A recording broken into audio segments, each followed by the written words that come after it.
प्रणाम सब मिथिलावासी के। हम शालिनी झा आ ये हमारे दीदी अर्चना झा। हम सब एक भगवती के गीत लऽ अयलहुँ हैं। कोशिश यह है जो सब आदमी के नीक लागत, तो सब आदमी शेयर कर देवे, कमेंट्स कर देवे, सब्सक्राइब कर देवे आ कमेंट्स जरूर करब, लिखब तहन समझ में आयत जे की गड़बड़ है कि ठीक है, ओहि पर हम पहल करबै, तैं जरूरी है। धन्यवाद। अभी सुनू भगवती गीत। माँ भवानी दुख हरु संतान के, प्रार्थना में गीत अचसान के। माँ भवानी दुख हरु संतान के, प्रार्थना में गीत अचसान के। हमरे लेला जबारल पाप घइल चल, हमरे लेला जबारल पाप घइल चल। सबटा निंदक काजल छूटल मैल चल। की करू माँ हम अपन उद्धार ले, प्रार्थना में गीत अचसान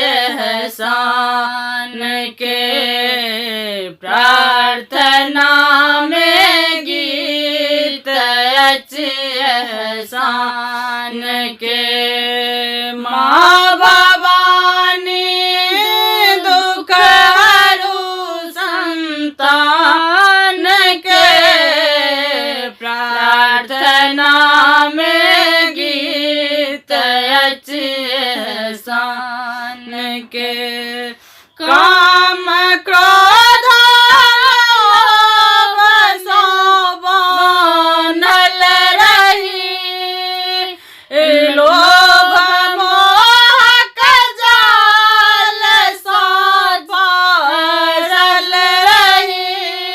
काम क्रोध लोभ सो बनल रही, लोभ मोहक जाल सो फसल रही। करियौ माँ उद्धार अपना जान के, प्रार्थना में गीत अचसान के, प्रार्थना में गीत अचसान के। जोग जप तप हम माँ जानई नची, जोग जप तप हम जानई नची। मंत्र सिद्धक ज्ञान माँ देने नची, मंत्र सिद्धक ज्ञान माँ देने नची। करियौ माँ उद्धार अपना हाथ सो, प्रार्थना में गीत अचसान के, प्रार्थना में गीत अचसान के।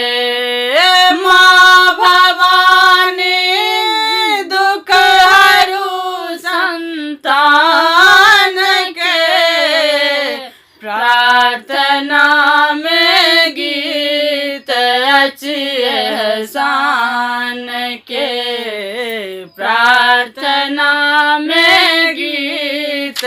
सच एहसान के। धन्यवाद। जय मैथिली, जय मिथिला।